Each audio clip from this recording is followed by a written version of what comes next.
Hello friends, आप सभी का आपके अपने यूट्यूब चैनल डिस्कवर राजस्थान में स्वागत है। तो जैसा कि आप सभी को पता है कि जूनियर अकाउंटेंट एंड टीआरए के लिए आपका जो सिलेबस कवर कराया जा रहा है साइंस का, तो उसमें आज हम अपना नेक्स्ट टॉपिक लेके आए हैं सेरीकल्चर। तो सबसे पहले तो अपना ये डायरेक्ट क्वेश्चन ही बन जाता है कि रेशम कीट पालन क्या कहलाता है, रेशम कीट पालन किसे कहते हैं। तो रेशम कीट पालन क्या कहलाता है, सेरीकल्चर कहलाता है। ठीक है, तो अब हम रेशम कीट के बारे में अपने सब बातें करेंगे। तो चलते हैं हमारे स्लाइड की ओर। तो देखो, जो प्राकृतिक रेशम को प्राप्त करने के लिए रेशम कीट पालन क्या कहलाता है, सेरीकल्चर। इसकी अपनी परिभाषा लिख लेते हैं। तो सेरीकल्चर कहते हैं किसको है, सबसे पहले अपने लिख लेते हैं। देखो, अपने हेडिंग डालते हैं क्या, सेरीकल्चर। सेरीकल्चर, सेरीकल्चर अपने किसको बोलते हैं, मैंने अभी आपको बताया कि जो प्राकृतिक रेशम को प्राप्त करने के लिए, प्राकृतिक रेशम को प्राप्त करने के लिए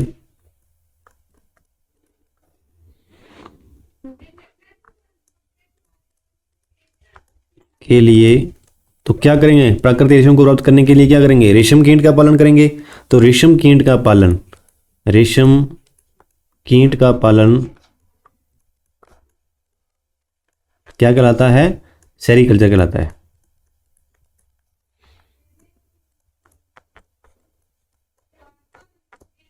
ठीक है, तो ये अपना जो सेरीकल्चर, इसको अपने क्या बोलेंगे, जो ये प्राकृतिक रेशम, जैसे प्राकृतिक रेशम कौन सा होता है, जो मतलब अपने सिंथेटिक रूप से ना बनाए, मतलब हम कीट का पालन करके उससे बनाएंगे, तो उसको अपने क्या बोलेंगे, प्राकृतिक रेशम। तो सेरीकल्चर अपने किसको बोलते हैं, प्राकृतिक रेशम को प्राप्त करने के लिए रेशम कीट का पालन आपका जो है वो सेरीकल्चर कहलाता है। अब देखो, जो ये सेरीकल्चर है, ये इसकी शुरुआत कहाँ से हुई, ये कहाँ से स्टार्ट हुआ, इन सभी बातों, इनके सभी के बारे में अपने बातों करेंगे। तो देखो, सबसे पहले जो अपने बात करते हैं, जो सेरीकल्चर है इसका स्टार्ट कहाँ से हुआ। तो स्टार्टअप सबसे पहले किसने किया, ये चीन ने किया। कहाँ पे हुआ इसका स्टार्टअप, चीन में। तो ये चीन लिखा है, इसको मैं थोड़ा सा आपको अच्छे से लिख देता हूँ, चीन। ठीक है, ठीक है, सबसे पहले जो स्टार्टअप किया है ये चीन ने किया है। अब जो रेशम है वो बनता किससे, रेशम है जो वो प्रोटीन के बने होते हैं। रेशम किससे बना होता है, प्रोटीन से बना होता है। और इसमें ये भी लिख देते हैं अपने, रेशम प्रोटीन के बने होते हैं।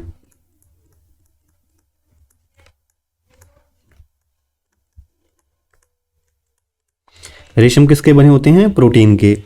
और इसका उत्पादन क्या कहलाता है, उत्पादन तो मैंने आपको बता दिया, उत्पादन कहलाता है सेरीकल्चर। शॉर्ट में आपको लिखा देता हूं ताकि आप एग्जाम के टाइम जाओ तो शॉर्ट नोट्स आप तैयार कर सकते हो। तो देखो, जो इसमें जो कीट रहता है, उस कीट का पालन कहाँ पे किया जाता है। जो कीट का नाम भी अपने लिखेंगे, उससे पहले अपने लिख लेते हैं कि कीट का जो पालन किस पे किया जाता है। कीट का पालन, कीट का पालन जो किया जाता है वो किया जाता है शहतूत के पौधे के ऊपर। किस पे, शहतूत के पौधे के ऊपर पर पालते हैं। जो रेशम कीट का पालन किया जाता है वो कहाँ पे किया जाता है, शहतूत के पौधे के ऊपर किया जाता है। और इसके बारे में जो इंपॉर्टेंट बातें आपके एग्जाम की दृष्टि से वो सब हम बात करेंगे। तो देखो, रेशम कीट के पालन की क्या होती हैं, कुछ अवस्थाएं रहती हैं। ठीक है, रेशम कीट पालन की कुछ क्या रहती हैं, अवस्थाएं रहती हैं। तो उन अवस्थाओं के बारे में अपने को जानना जरूरी है। तो लिख लेते हैं अपने, कीट की अवस्थाएं। कीट की अवस्थाएं, क्या क्या अवस्थाएं होती हैं वो अपने लिखेंगे। तो देखो, पहले नंबर पे आपका आ गया। देखो, जब रेशम कीट का पालन करेंगे तो सबसे पहले उसका क्या होगा, अंडा होगा, है ना। क्या आएगा, सबसे पहले तो अंडा ही होता है। तो देखो, पहले नंबर पे क्या आ गया आपका, अंडा। ठीक है, अब देखो, इसको अंडे में क्या होगा, आंतरिक निषेचन होगा। अंडे में क्या होगा, आंतरिक निषेचन। मतलब अंदर, इसके अंदर क्या होगा, निषेचन होगा, जिसको अपने क्या बोलते हैं, आंतरिक निषेचन। और इसमें, इस प्रक्रिया में कितने दिन लग जाएंगे, इसके इस प्रक्रिया के अंदर लगभग 8 से 10 दिन लग जाते हैं। कितने लग जाते हैं, 8 से 10 दिन। ठीक है, आंतरिक निषेचन में लगभग 8 से 10 दिन लग जाते हैं। फिर उसके बाद देखो, जब आंतरिक निषेचन हो जाएगा तो उसके बाद इसका बनेगा लार्वा। क्या बनेगा, लार्वा, लार्वा। ठीक है, अब देखो, लार्वा में क्या होता है, इसमें क्या होता है कि लार ग्लैंड बन जाती है। इसमें क्या होता है, जो आपका कीट होता है उसके अंदर क्या बन जाती है, लार ग्रंथि बन जाती है, लार ग्रंथि बन जाती है। लार्वा जो उसकी अवस्था है उसमें क्या होगी, उसके अंदर लार ग्रंथि बन जाएगी। ठीक है, लाल ग्रंथि बन जाएगी। अब देखो लाल ग्रंथि तो बन जाएगी पर ये रेशम का उत्पादन नहीं कर पाएगा, पर रेशम का उत्पादन नहीं कर रहा।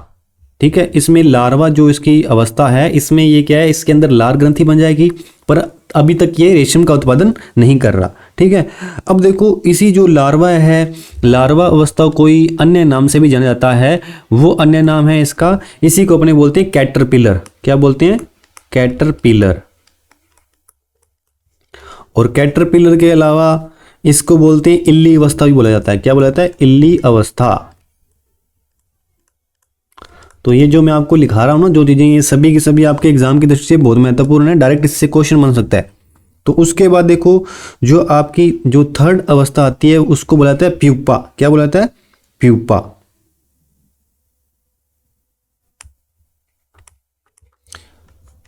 अब देखो जो ये लार्वा वाली स्टेज रहती है ना, ये सबसे लंबी स्टेज रहती है, सबसे लंबी अवस्था रहती है। और इसमें जो रेशम कीट की जो लंबाई होती है, जो रेशम कीट की लंबाई होती है लार्वा अवस्था के अंदर, ये भी लंबाई 7.5 सेंटीमीटर के लगभग हो जाती है, 7.5 सेंटीमीटर के अंदर लगभग हो जाती है। और ये कैसी है, सबसे लंबी अवस्था।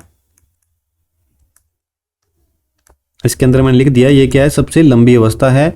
और इसमें जो लंबाई होती है रेशम कीट की वो कितनी होती है, 7.5 सेंटीमीटर के लगभग। उसके बाद आ गई आपकी प्यूपा। प्यूपा जो अवस्था है इसके अंदर क्या होता है, प्यूपा अवस्था के अंदर क्या होगा, जो आपका रेशम कीट होगा उसमें जो रेशम कीट की जो एज है, एज बढ़ेगी तो रेशम का निर्माण होएगा। ठीक है, फर्स्ट टाइम जो रेशम का निर्माण होता है वो होता है आपका प्यूपा अवस्था के अंदर। तो प्यूपा जो अवस्था है ये क्या होती है, रेशम कीट की यंग अवस्था होती है। कैसी होती है, यंग अवस्था, यंग एज में होता है, या यंग अवस्था भी बोल सकते हो, यंग एज या यंग अवस्था, मतलब जवान हो जाता है ना, तो यंग एज में हो जाएगा। और इसमें क्या है कि ये इस अवस्था में प्रथम बार क्या करेगा, रेशम कीट है जो रेशम का निर्माण करेगा। तो इसमें अपने लिख लेते हैं कि प्यूपा अवस्था में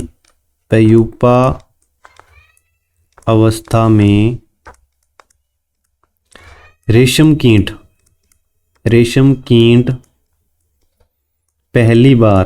पहली बार या फर्स्ट टाइम पहली बार रेशम का निर्माण करता है।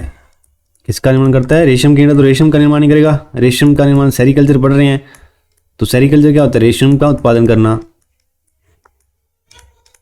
ठीक है, तो प्यूपा अवस्था में रेशम कीट है, पहली बार क्या करेगा, रेशम का निर्माण करेगा। फिर उसके बाद जो इसकी नेक्स्ट अवस्था आती है उसको बोला जाता है फोर्थ नंबर पे कोकून। क्या बोला जाता है, कोकून। तो कोकून अवस्था में क्या है, कोकून अवस्था में क्या होता है, अब ये पूरी तरह से मेच्योर हो गया है और इसमें क्या कि ये प्रॉपर अच्छे तरीके से ज्यादा रेशम का उत्पादन कर पाएगा।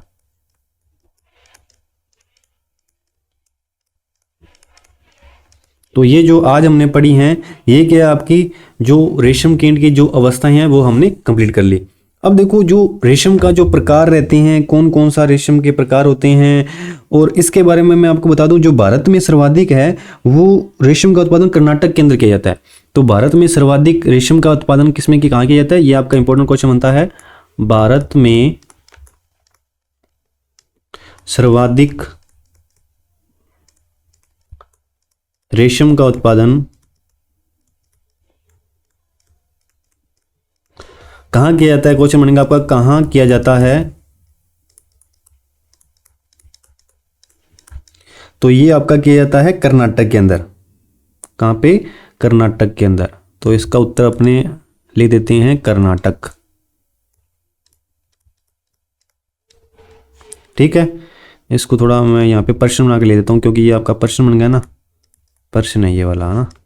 तो भारत में सर्वाधिक रेशम का उत्पादन कहाँ किया जाता है, कर्नाटक के अंदर किया जाता है।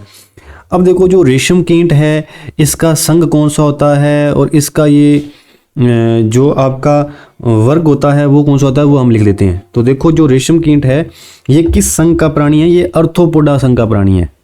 तो रेशम कीट का जो संघ रहता है, संघ कौन सा संघ का, ये ऑर्थोपोडा। ठीक है।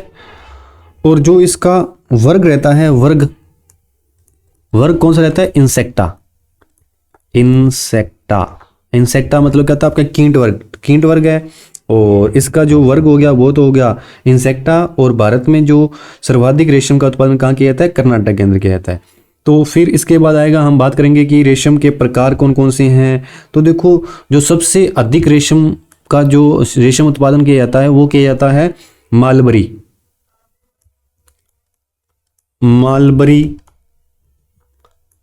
रेशम का उत्पादन सर्वाधिक किया जाता है भारत में, सर्वाधिक किया जाता है। ठीक है। तो भारत के अंदर सबसे ज़्यादा जो रेशम का उत्पादन किया जाता है वो किस प्रकार का किया जाता है? मालबरी रेशम। तो रेशम के प्रकार हैं, प्रकारों के अंदर मैं आपको इनके सभी बातों के बारे में बताऊंगा। तो आज की वीडियो को अपने यहीं अंत करते हैं। तो अपने जो नेक्स्ट वीडियो है इसके वो भी अपने रेशम या सेरीकल्चर के बारे में लेंगे। इसके अंदर मैं आपको बताऊंगा कि कितने टाइप का रेशम का उत्पादन होता है और कौन कौन सी प्रजातियां होती हैं इसकी, है ना। उन प्रजातियों का वैज्ञानिक नाम क्या है और वो कहाँ पे मिलती हैं अपने को।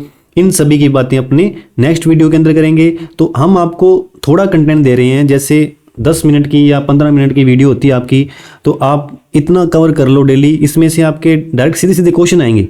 तो आज की वीडियो का मैं यहीं अंत करता हूं। आप सभी का हमारे साथ जुड़े रहने के लिए बहुत बहुत धन्यवाद। यदि आपको हमारी क्लासेस अच्छी लग रही है तो आप ज़्यादा से ज़्यादा लाइक करें, शेयर करें, सब्सक्राइब करें। थैंक यू वेरी मच आप सभी का हमारे साथ जुड़े रहने के लिए।